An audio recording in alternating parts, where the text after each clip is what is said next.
Olá pessoal, tudo bem? Vamos falar de crescimento populacional hoje na nossa aula.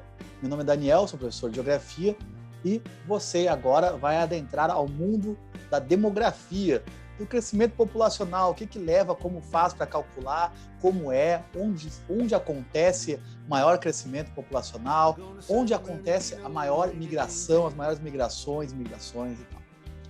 Vamos lá, vamos tentar explicar um pouquinho para vocês com base no nosso conhecimento. Então, importante saber, vamos fazer o seguinte, nós veremos dois tipos de crescimento populacional, ok? O demográfico e o vegetativo. Simples assim, tá? Demográfico e vegetativo. Antes, no entanto, nós veremos alguns indicadores necessários para explicar, para entendermos melhor esses dois tipos de crescimento. Esses indicadores que nós vamos falar hoje são a natalidade, a mortalidade e a fecundidade, ok? Vamos lá. Taxa de natalidade nada mais é do que o número de nascimentos que ocorre ao ano em um país, em um município, em um estado, etc. Tá? Quando eu digo que a taxa de natalidade de um país é de 50 por 1000, significa que a cada grupo de 1000 pessoas ocorrerão 50 nascimentos, teoricamente. Essa taxa de natalidade tem uma relação com o desenvolvimento de um país. Desenvolvimento e o subdesenvolvimento de um país. Okay? Geralmente, países muito desenvolvidos possuem baixa taxa de natalidade. Já os países subdesenvolvidos apresentam alta taxa de natalidade. Taxa de fecundidade é uma taxa que indica o número de filhos por mulher em sua idade reprodutiva. Essa taxa já é mais visual. A gente consegue perceber melhor o nível de desenvolvimento e subdesenvolvimento de um país em função do número de filhos por mulher. Por exemplo, vários países africanos apresentam uma taxa de fecundidade superior a 5 filhos por mulher. Já em países europeus, a gente tem como média menos de 2 filhos por mulher. Menos de 2 filhos. Loucura. Como vocês podem ver, tanto a natalidade como a fecundidade apresentam uma relação com desenvolvimento e subdesenvolvimento. A tendência é que as nações desenvolvidas tenham baixa taxa de fecundidade e baixa taxa de natalidade. E as nações subdesenvolvidas, ao contrário, apresentem alta taxa de natalidade e também de fecundidade.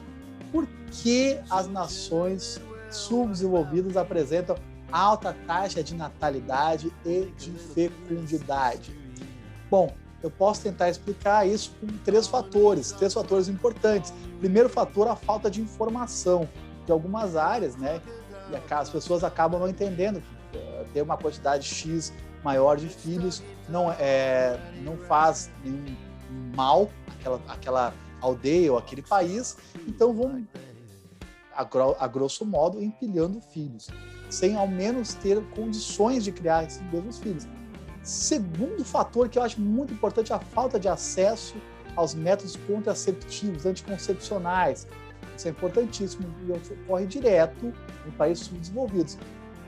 E o terceiro fator, que pode chocar um pouquinho vocês, é a influência da religião. Pois é, amigos. Qual é a influência da religião no fato dos países terem mais filhos? Não é verdade?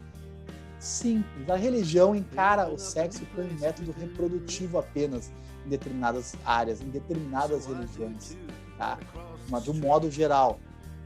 Não como meio de diversão, não como meio de passar tempo, não como meio de fazer algo muito mais importante, como ver o Big Brother.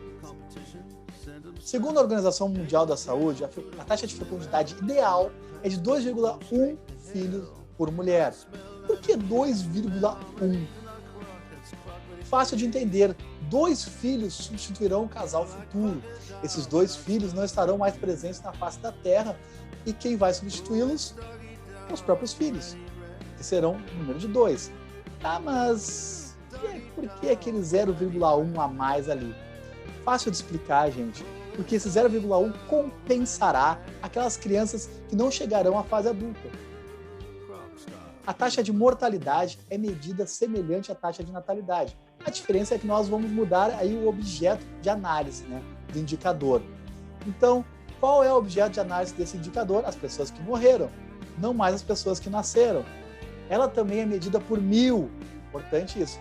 Quando a gente diz que a taxa de mortalidade de um país é de 13 por 1000, por exemplo, significa que a cada grupo de 1000 pessoas, 13 morrerão naquele ano.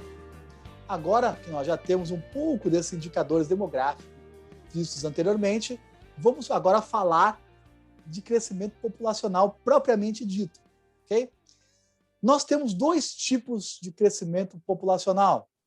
Vocês já devem ter ouvido falar, então, no crescimento vegetativo ou natural e no crescimento populacional ou crescimento demográfico.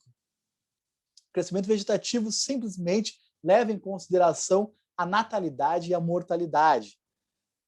Só que, diferente desses indicadores, o crescimento vegetativo é medido em percentual e não por 1000.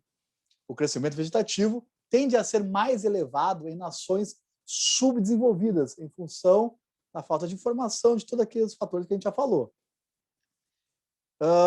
Já nos países desenvolvidos, o crescimento vegetativo tende a ser menor, principalmente em função da baixa taxa de natalidade e de mortalidade daqueles países. Okay? Em nações desenvolvidas, como em alguns países da Europa, por exemplo, podemos perceber que ocorrem taxas muito parecidas, indicando uma certa estagnação demográfica. Taxas parecidas de natalidade e mortalidade. Então, quando vocês percebem, não é uma pirâmide etária perfeita, não, é uma figura meio exótica que aparece naquelas pirâmides europeias, porque a taxa de natalidade, de nascimento, é muito próxima da taxa de mortalidade, né, das mortes lá acima de 60 anos. Okay? O que leva em consideração o crescimento populacional? Essa é a pergunta. O que leva em consideração o crescimento populacional? O crescimento populacional leva em consideração a natalidade, a mortalidade, a imigração e a emigração. Emigração, a letra E, refere-se à saída de pessoas de um lugar. E a imigração, com I, refere-se à entrada de pessoas no teu país. Para calcular, isso é muito importante, tá, gente? Para calcular o crescimento populacional, precisamos calcular o crescimento vegetativo e agregar a esse crescimento vegetativo o saldo migratório. Lembrando que o saldo migratório é a diferença de emigração com imigração.